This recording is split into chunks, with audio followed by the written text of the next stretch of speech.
రాత్రి ఈయన ప్రాణం పోయి 6 గంటలు అయిందంట.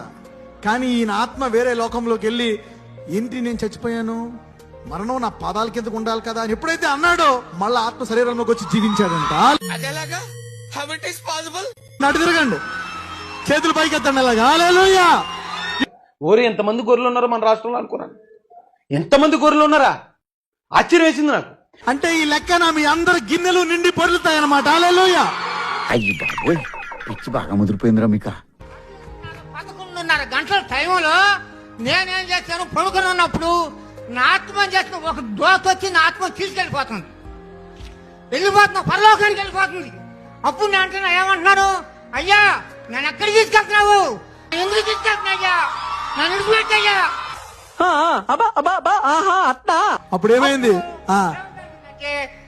4:45 లోపల దేవాయు నా ముక్కులోకి వెళ్ళిపోతుంది.